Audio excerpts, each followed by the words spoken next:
Good YouTube. This your man Spill Dog. I'm hearing that Tank gonna fight the boy Jose Valenzuela next, and I mean it'll be a it'll be a exciting fight until he get knocked out. Valenzuela is a decent boxer, and he got good size for that division. You know, he worked behind the jab. He liked to set the distance, and he pretty good at fighting from a range that gives him advantages with a lot of fighters. He been in the ring with some good fighters. But I don't see him. To be honest with you, I think that fight will almost be similar to Frank Martin. For Tank, it's gonna be an easy fight. I hate to say it, cause I'm not trying to disrespect him, but Pitbull is not what people thought he was. Because Tank hurt his hand in that fight and he hung around for 12 rounds, it gave him. Be honest with you, he should be thanking Tank, because Tank somewhat gave him the career that he ended up having these last few fights. He was getting all that respect he got clearly from hanging in them 12 rounds with Tank, and really, at times, pushing Tank, making him dig. But and once again, Tank hurt his hand clearly in that fight. And Pitbull, I said this a while ago when dudes was talking about him fighting Devin. Devin would dominate that dude. He don't jab at all. I mean, he just jump in with punches. I mean, Pitbull will not beat Shakur, Tank, Devin, Ryan Garcia, none of them guys like that, because, I mean, you can't beat elite level fighters and you don't even use your jab, really. Like I said, man, I never had the respect for Pitbull that a lot of people had, because I knew why he got it. It was because of what happened with Tank, but the way he fight, don't get me wrong, I think he a good, gritty fighter, but, I just watch how much he don't use a jab at this level. I mean, you're going to need to have a good jab. You're going to need to, that's how you're going to need a jab to get on the inside with a lot of these good fighters. You're not going to just be able to jump in with elite level fighters with hooks and big punches, especially when they more athletic and faster and hitting hard.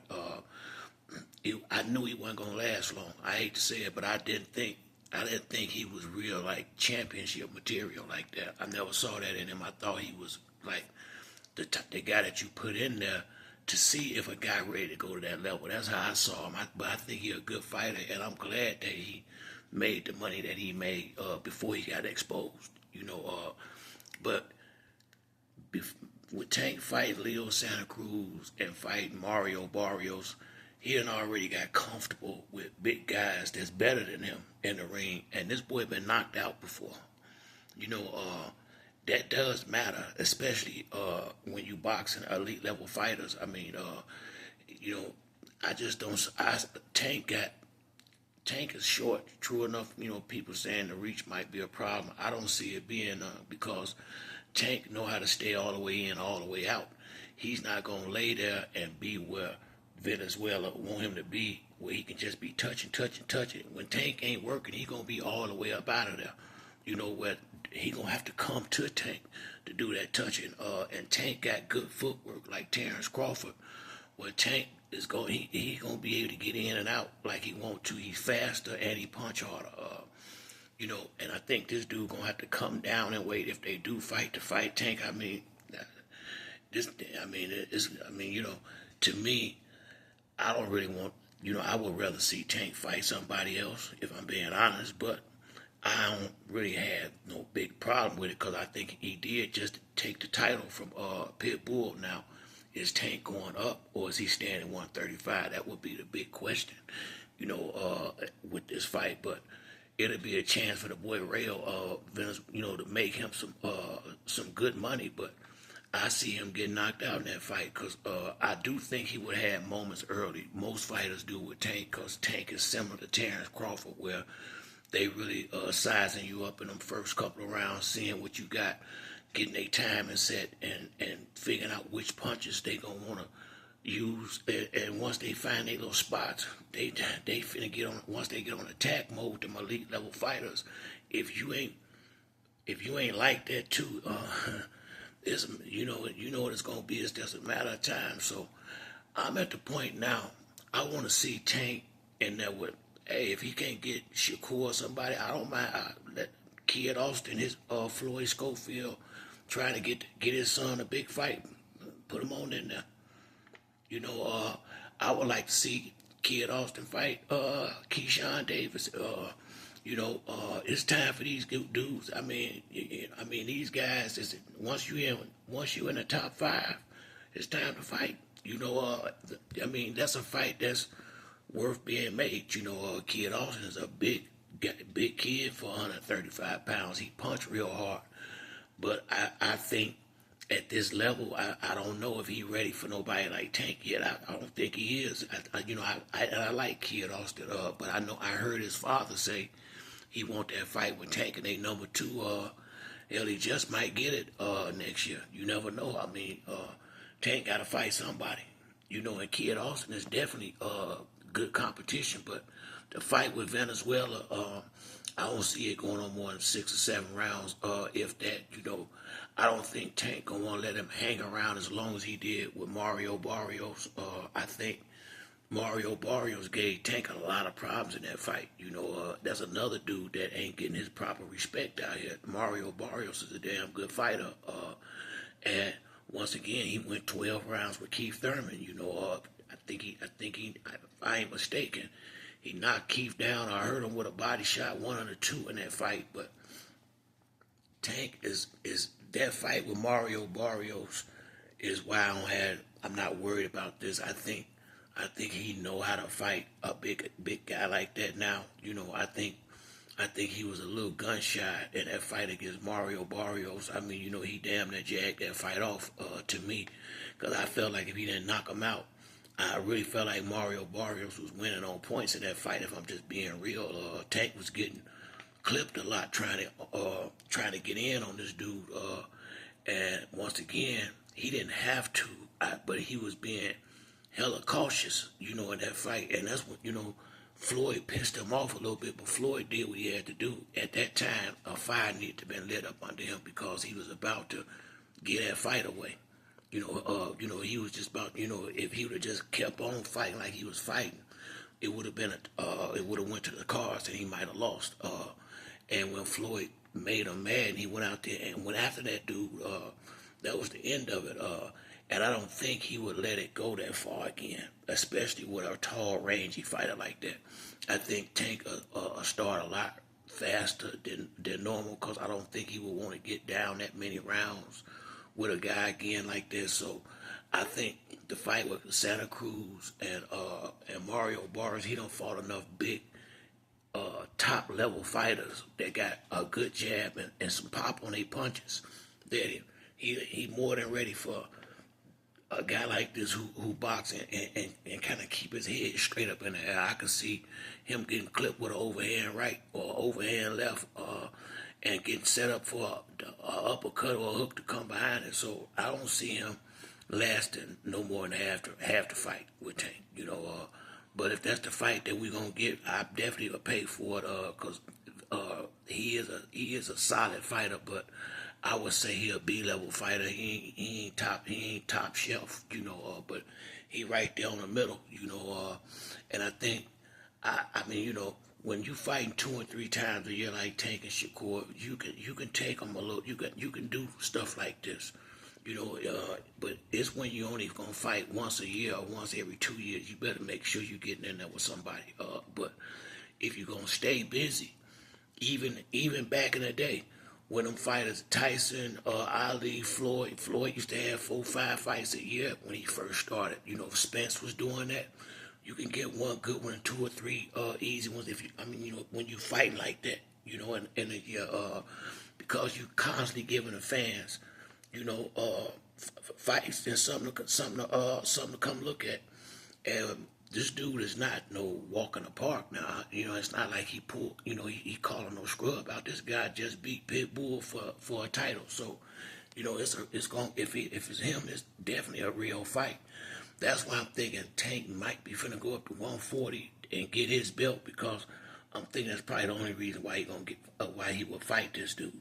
That's just my thinking behind it. If this who he gonna fight next, but it's at the point now where Keyshawn Davis, Kid Austin, and this man, I can't think of the kid name, but it's like five. It's five real good lightweights, and then you got the boy over there with Boozy, the boy Andy Cruz. He coming soon to a theater near you. It's a lot of action at 135. It's a lot of good fighters, and you still got Lomachenko out there. It's a lot of good fights at 135, and a lot of them gonna be going to 140 soon. But them two divisions is stacked up now, like the welterweight division used to be. I think 135 is pretty much that division now. That's what most of the real smoke finna be. It look like in the best fights, cause Boots got a belt and he still can't get nobody worth talking about in the ring with him. So the welterweight division, shit, Boots got them folks spooked up there. It ain't gonna be no whole lot of moving and shaking up there until Boots move up. It seems like them dudes don't even want to have a fight at all with nobody. I mean, when the last time Stanley Onis had a fight? I ain't seen him in the ring in a while unless I missed it. It's like, I don't know what the hell going on at 147, but I will say this. Tank top dog at 135. This would be a good, to me, stay busy fight, stay sharp fight. It's solid competition, and I'm hoping he just using this guy to prep him for a real big fight coming. The first and sometime in the middle of next year or something like that. Early. Right before summer or something next year. I'm hoping that's what's going on here, because like I said, man, it's fights to be made. It's some good fights to be made, and I'm at the point now, especially like Brian Norman, Floyd Schofield, some of these guys who father calling out dudes. You know what? Hell, let them fight. If they ready, if they feel like they ready, let them jump on out there in that water. I'm at that point now. Because Kid Austin is a good fighter. Personally, I think he could wait a little bit longer before he was to try to fight somebody like Tank. But if his dad feel like he ready, he in the gym with him every day. Hey, if Tank take the fight, that's a great fight. But I think it's more realistic. Kid Austin and Keyshawn Davis coming up soon. I think if Shakur can have a good showing, if he can get in there and knock somebody out, we can get the fight made with him and Tank. But he gotta create a buzz. So this fight with Valenzuela, if this who Tank gonna fight next, I'm all for it. That way, him and Shakur stay fighting around at the same time. So whenever Shakur get that right fight and get the noise really loud, they can go and make the fight. And I really believe that's all they waiting on. I think both sides feel the same way. I don't think Shakur is intentionally not going in there knocking people out. I just think he is a little too careful at times, because you gotta take a few chances here to really knock dudes out. And Shakur just keep it safe all night, which ain't nothing wrong with it, but that's what's making it take longer for this fight to be ready. Because the talent level, they ready, but the money ain't ready yet. It's ready on one side, not on the other. And Shakur need to get paid right. But he ain't gonna make what Tank make. But he still need to get paid right. But in order for that to happen, he gotta do his part and go out here and really whoop somebody. He gotta really go ahead and give somebody the business real good, so the buzz can get like it need to be for the fight to be what it need to be. Diehard boxing fans, we gonna watch it, we gonna pay for it, but he need to create a different type of buzz so he can get some of these casuals and people that's not necessarily big boxing fans, but like the big fights. There's some people that they'll watch the big fights, but they ain't just dieharders like a lot of us are. So I ain't got no problem with the fight Tank for the take, and I just know it's a lot of action at 135 and 140. And with Tank and Shakur and these guys staying busy like they doing, I think the fights. This is the division. I think we're gonna be there.